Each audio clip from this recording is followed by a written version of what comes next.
창세기 읽기 오늘 18번째 시간입니다. 창세기 8장과 9장은 노아 홍수에 관한 이야기입니다. 창세기를 마지막에 편집한 사람이 노아 홍수를 여기에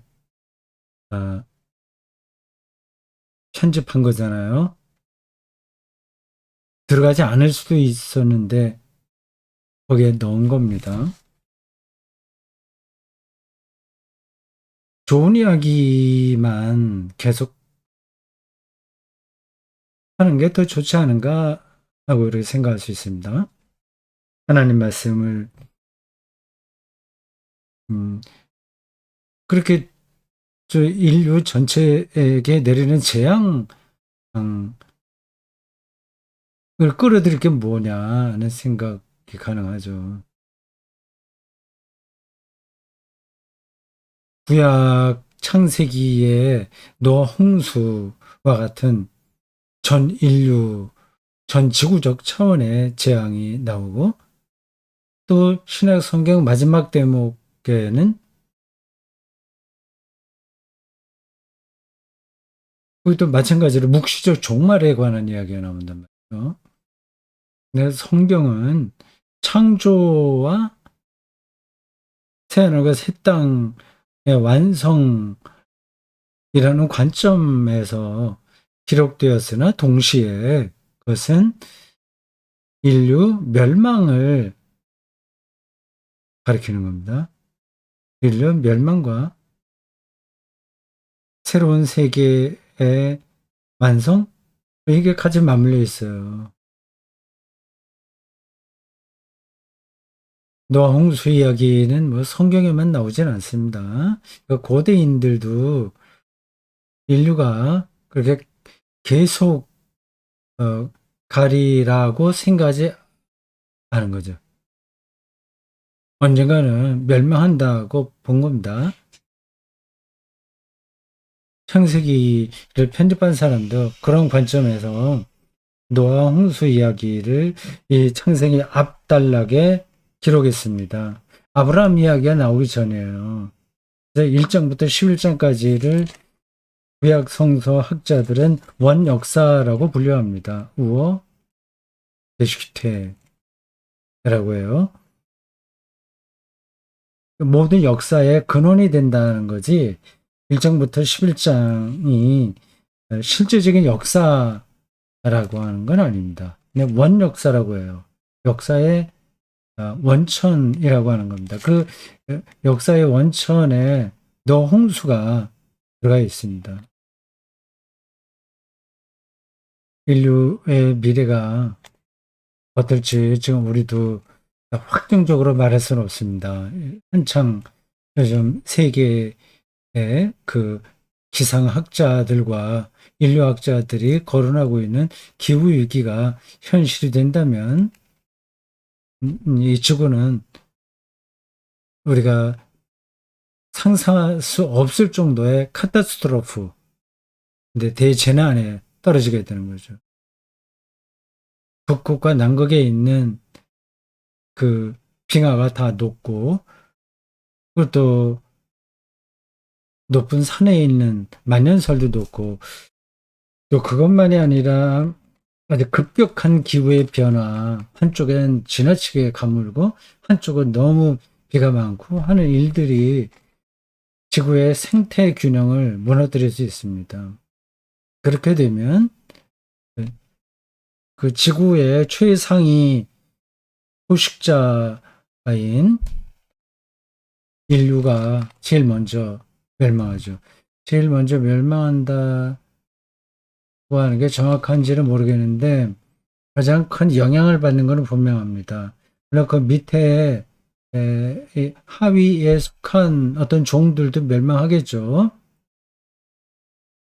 그러나 가장 상위에 있는 인간마저 아니면 더 먼저 멸종한다는 게 분명합니다.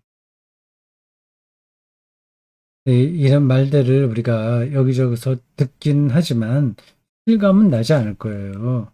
지금도 얼마나 이 재밌는 일들이 많고 또 과학도 많이 발전했고 그리고 그 기후가 불안정하다고 하지만 뭐 그래도 여전히 봄이 되니까 꽃이 피고 나뭇잎들도 잘 푸르게 자라고 참 지구는 살만하다 그래 생각을 합니다. 그러니까 공연히 기후 위기 운운해서 음, 피곤하게 하지 말라 그런 주장도 가능합니다. 근데 저 일전에 어느 교회의 유튜브 방송을 제가 들었어요. 네, 그렇게 많이 알려진 교회는 교회는 아닌데 구독자 수가 어마어마하더라고요. 뭐 몇십만 명 되는 것 같습니다. 제가 모르는 에, 교회였었는데 저만 몰랐지 그 상당히 유명한 교회였나 봐요. 킹제임스 버전을 예배에 성경으로 사용하더군요. 아주 극단적으로 킹제임스 버전 아닌 성경은 다 무시하지는 않지만 그래도 그 킹제임스 버전 파에 속합니다. 성서 침례교회예요. 정확한 이름이 그 교회 이름이 기억이 안 나네요. 뭐 체리티 뭐 어떻게 나가는데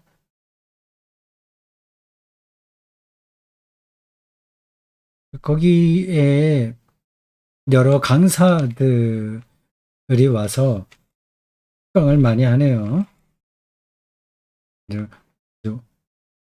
우익, 우익을 대표하는 어떤 유튜버도 와서 강연하고 그 현재 윤석열 대통령을 적극적으로 지지하고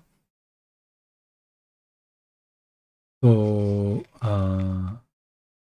이런 특징도 있더군요. 아마 창조과학에 속한 강사들도 오는 것 같아요. 어떤 분의 이야기를 들었는데 그런 얘기가 나오더라고요. 지금 기후 위기에서 지나치게 불안을 조성하는 것은 괴담에 가깝다. 이제 과학자예요, 그 사람이. 그 인류의 종말은 성경의 이야기 하고 있는데 기후 위기가 아니라 예수의 재림, 공중 재림하시고 우리가 휴고받고 하는 그 초월적인 방식으로 종말이 일어나지 기후 위기하고는 관계가 없다. 그런 거에 너무 이렇게 무한해동하지 마시라 그렇게 얘기하더라고요.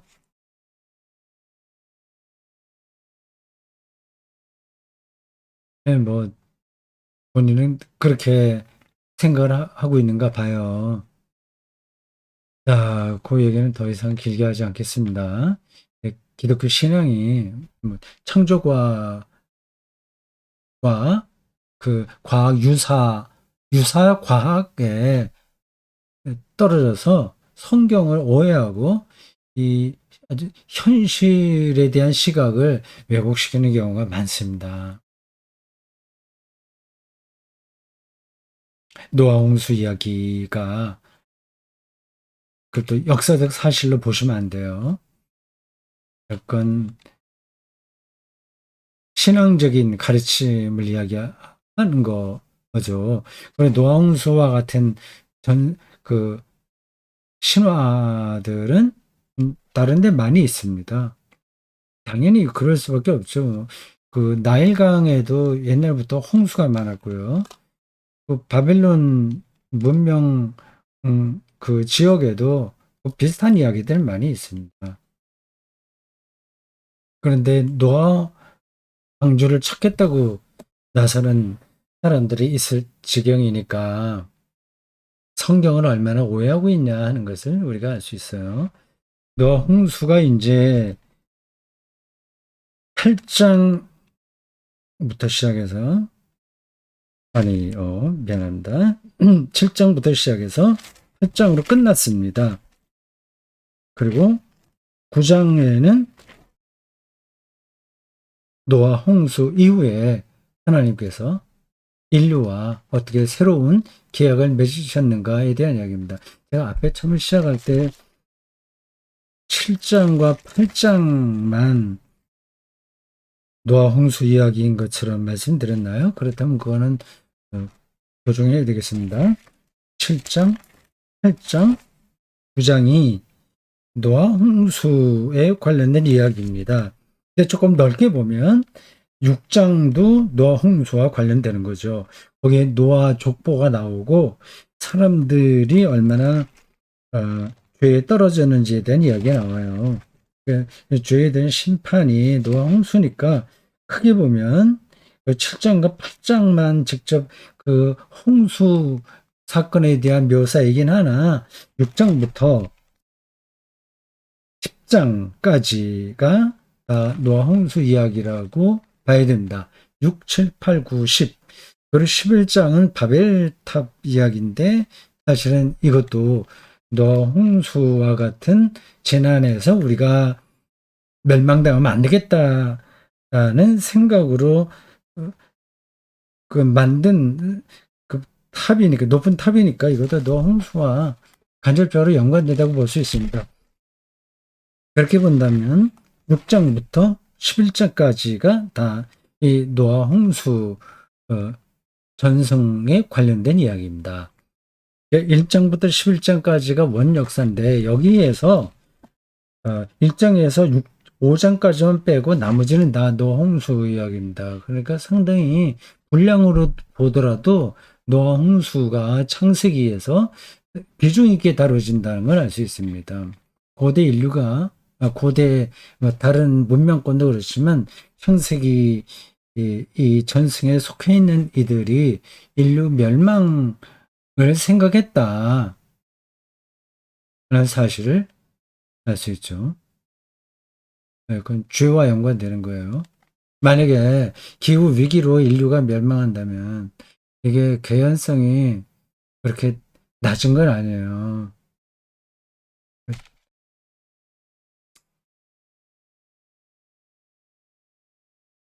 하여튼 그러한 인류 재난을 통한 멸망 그거는 여기 노아홍수 이야기에서 죄가 너무 극성스러워서 그런 일들이 벌어졌다고 말하는 것처럼 기후 위기도 큰 틀에서 보면 죄입니다. 죄의 결과예요. 그러니까 노아 홍수가 말하려는 신학적 그 관점이 사실은 대단히 옳은 거죠. 정확한 거죠.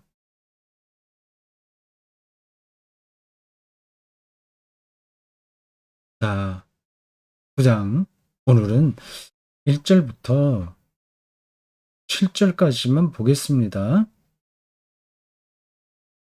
1절 하나님이 노아와 그 아들들에게 복을 주시며 그들에게 이르시되 생육하고 번성하여 땅에 충만하라. 그렇게 말씀하십니다. 이 생육, 번성, 땅에 충만함 이게 앞에서도 나왔어요.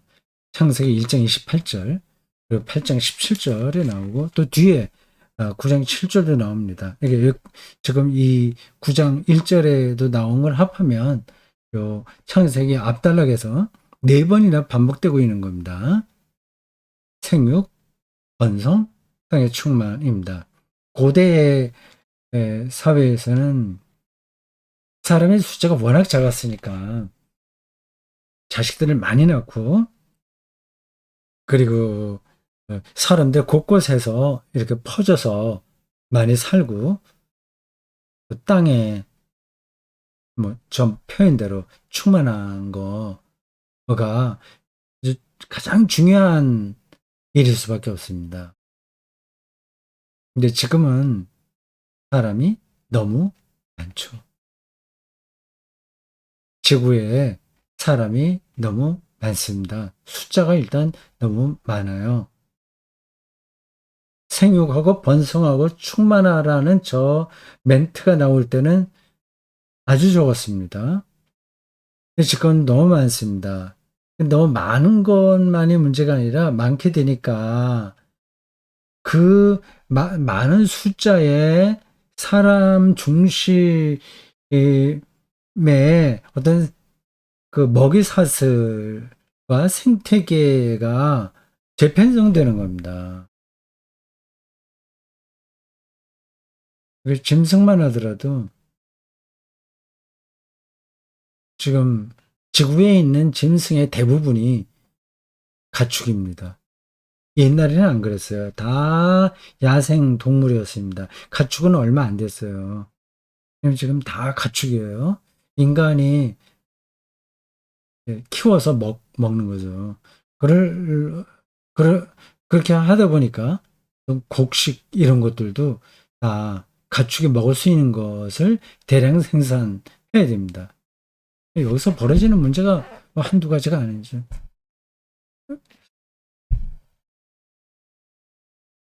근데 지금은 또 다른 차원에서 사람의 숫자가 줄어들어서 염려하는 나라들이 있는 것 같습니다. 대표적으로 우리나라 같죠.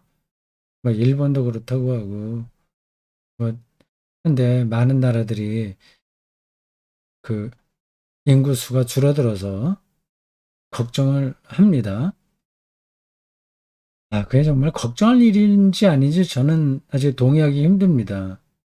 그 걱정한다는 거는 경제 문제거든요.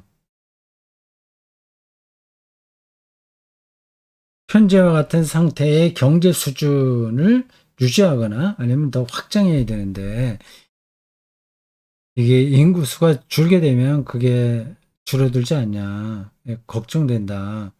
그렇게 해요. 그래서 계속 젊은 사람들이 아기 많이 낳게 이렇게 정책을 쓰긴 합니다. 그럼 모르겠습니다. 꼭 그렇게 해야 되는지요. 그래서 가끔 그런 통계 수치도 나옵니다. 뭐 2050년이 되면 우리나라 인구수가 얼마나 줄어들고, 뭐 2070년이 되면, 뭐 아니면 2100년 정도 되면, 뭐 대한민국이 없어질 수도 있다. 뭐 그런 이야기도 있는데, 그건 말이 되지도 않죠.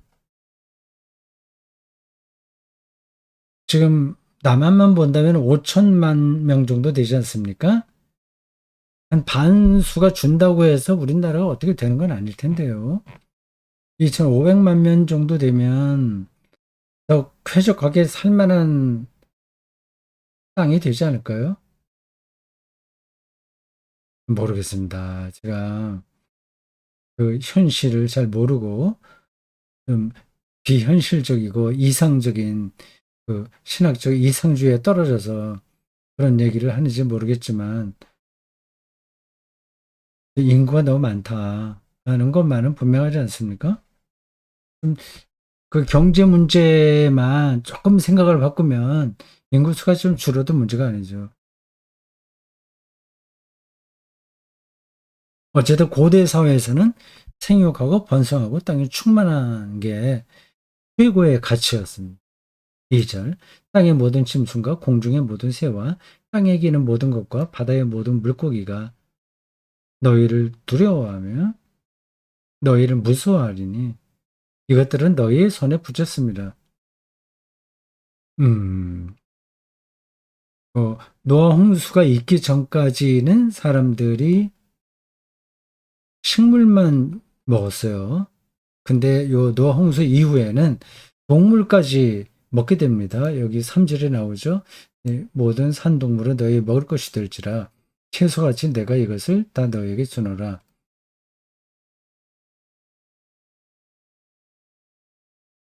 이게 어떻게 돼서 저렇게까지가 아니라 저런 방식으로 이야기가 바뀌었는지는 제가 잘 모르겠습니다. 이렇게 저렇게 뭐 설명을 할 수 있긴 있지만 그건 뭐 제가 정확하게 아는 것도 아니고요. 채식으로부터 육식까지 가능한 시대 변화가 있었다. 뭐 그런 정도로 알면 되겠습니다. 근데 여기서 너희를 두려워하며 너희를 무서워하리니 하는 이런 표현들은 썩 좋아 보이진 않아요. 뭐 저게 어, 현실이긴 하죠. 모든 동물들은 인간을 두려워합니다. 그 경쟁에서 여러 종들이 있잖아요. 그 종들의 그 경쟁에서 인간이 정상을 차지했기 때문에 다른 동물들은 인간을 두려워하죠. 우리의 궁극적인 미래는 저런 두려움과 무서움, 그런 식이 아닌 거로 동물과 사람의 관계도 이, 어, 맺어져야 되지 않겠습니까? 동물까지 이제 먹게 되었습니다. 이게 잘된 일인지 아닌지는 모르겠습니다.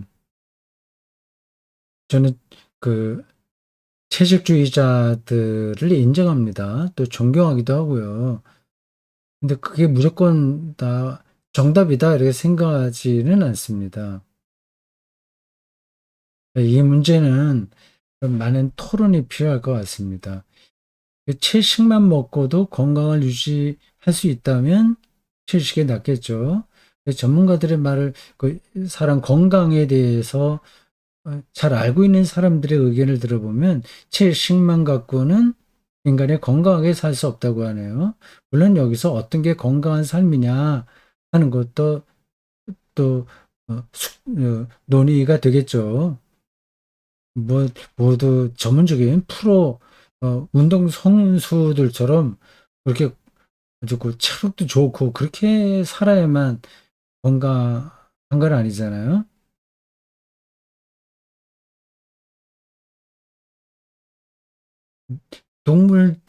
동물성 단백질이 꼭 필요하다고 하네요.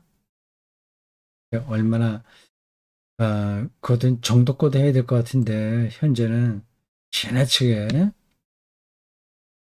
거기에 그렇게 매달려서 사는 것 같습니다. 4절. 그러나 고기를 그 생명되는 핏째 먹지 말 것이니라. 예, 이제 동물의 몸이 있잖아요. 동물의 육체, 그 살, 피와 같이 먹지 말라는 명령이 여기 있습니다. 이 먹을거리 문제는 복잡합니다. 근동 지역에서도 서로 생각들이 다르잖아요. 어떤 게 절대적으로 옳다 그르다 말하기가 좀 어려워요. 방금 채식주의와 또 반쯤은 채식주의자들도 있고, 하여튼 그 먹을거리에 대한 생각도 정말 다양합니다. 완전한 그, 그 채식주의자들은 우유도 안 마셔요. 물론, 달걀은 물론 안 먹고요. 근데 그러니까 엄격하지 않은 채식주의자들은 뭐 우유와 달걀, 이런 정도는 먹습니다. 저는 뭐 그런 거 가리지 않고 먹습니다. 그렇다고 해서 육식을 아주 즐겨하는 쪽은 물론 아니고요. 뭐 있으면 먹고 뭐 일부러 굳이 찾아서 꼭 먹어야 되겠다 하지는 않습니다.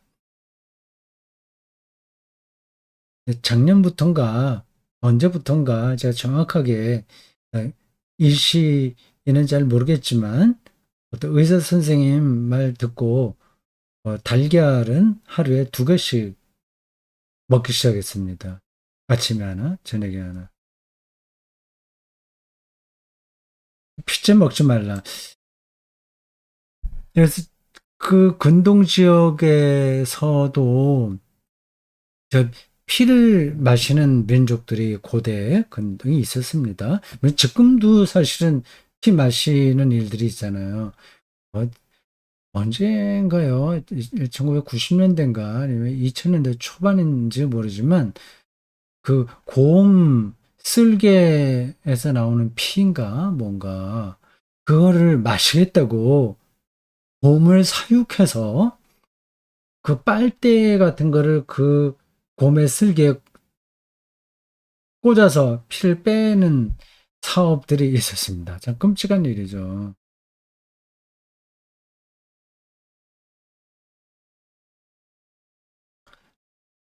몽고 쪽인가 어딘가 거기 유목민들은 자기들이 키우는 양을 잡아서 에스키모 쪽인가 보네요. 그 정확하게 제가 모르겠습니다. 처음 잡았을 때 거기 있는 피를 마신다고 그래요. 혹은 피가 뚝뚝 떨어지는 생간을 먹기도 합니다. 그게 영양학적으로 정말 좋은지 아닌지 잘 모르겠어요. 근데 유대인들은 이 피를 금했습니다. 그래서 저런 말씀을 문자적으로 이해하는 그 개신교 어, 어느 교파는 수혈까지 안 하잖아요. 그래서 좀 코미디 같은 이야기입니다. 수술할 때 자기 자녀가 수술할 때 수혈을 거부해서 생명이 위태로운 지경에 이르기까지 한다네요. 물론 수혈 안 하고도 수술 잘 기술적으로 할 수 있긴 있습니다. 그러나 수혈이 꼭 필요한 사람도 있는데 그런 것까지 하지 않는다고 하네요. 유대인들도 그 먹을거리에서는 굉장히 까탈스러웠습니다. 그 레위기나 민수기 등등에 보면 먹을 수 있는 짐승과 먹지 못하는 짐승이 딱 구별되잖아요. 여러분들 잘 아시는 바대로입니다. 굽이 갈라지고 되새김질을 하는 동물만 먹을 수 있습니다. 핏째 먹지 말 것이니라. 이게 그 건강 때문에 그런 건지 아니면 근동의 다른 민족과 구별된다고 하는 거를 말하려고 하는 것인지는 잘 모르겠습니다. 근데 여기서 이 핏째 먹지 말라는 이유는 이 성경의 가르침에 따르면 그 피가 생명의 본질이기 때문에 그런 겁니다. 5절 이렇습니다. 내가 반드시 너희의 피 곧 너희의 생명의 피를 찾으리니 짐승이면 그 짐승에게서 사람이나 사람의 형제면 그에게서 그의 생명을 찾으리라. 고대 유대인들은 짐승을 잡아서 피는 따로 빼고 피가 없는 살코기만 뭐 비계라도 하여튼 그 피를 제거하고 먹었습니다. 피를 제사 지낼 때 어디 붓기도 한 것 같은데요. 이에 반해서 근동의 다른 이방인들은 피를 그냥 마셨습니다. 그 피를 뿌리고 그런 일을 했죠. 유대 제사 의식 중에서도 피를 뿌리는 장면이 있긴 있어요. 6절. 다른 사람의 피를 흘리면 그 사람의 피도 흘릴 것이니 여기서 이제 짐승은 피째 먹지 말라고 했고요. 엄격하게 어, 짐승의 생명 자체는 건들지 말라 그런 뜻이고 사람은 이제 더 그게 사람에게는 그게 더 엄격하게 적용되는 겁니다. 다른 사람의 피를 흘리면 그 사람의 피도 흘릴 것이니 얘는 하나님이 자기 형상대로 사람을 지으셨음이니라. 자기 형상대로 하나님의 형상이요. 그 사람은 신성 불가침이라고 할 수 있습니다. 도대체 저 하나님의 형상이 뭐냐 하는 그런 질문도 아직 우리가 그 질문에 완전한 대답을 찾지는 못했습니다. 인간의 인간다움이죠. 영원성을 생각하고 그리고 육체의 배부른 것으로 만족하지 않고 영혼의 배부름을 찾고요. 그리고 다른 이들을 위해서 자기를 희생할 줄 알고 하는 그러한 인간의 그 존엄성을 드러낼 수 있는 현상 혹은 그 현상을 가능하게 하는 힘, 이걸 가리켜서 우리는 하나님의 형상이라고 말합니다. 여기 다시 생육하고 번성하고 땅에 가득하라는 말이 또 나오네요. 예, 여기 앞에서 말씀드린 겁니다. 그러니까 9장 1절에서 7절까지 요 단락은 그 노아 홍수 끝난 다음에 하나님이 주신 약속인 생육, 번성, 충만을 말합니다. 그럴 만하죠. 모든 게 멸절돼 버리고 말았으니까. 사람이 다 비어 있으니까. 사람만이 아니라 사실은 노아 방주에 들어온 짐승 이외에 물고기는 예외고 다 없어졌으니까 충만해야 되죠.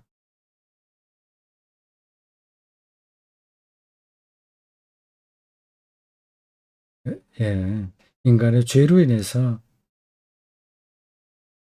모든 것이 멸절된 상황 아래 하나님께서 새롭게 그 창조를 이어가십니다. 창조의 보존이라고 할 수 있습니다. 근데 처음 창조가 있고 이 노아 홍수도 새로운 창조인 거죠. 여기까지 하겠습니다.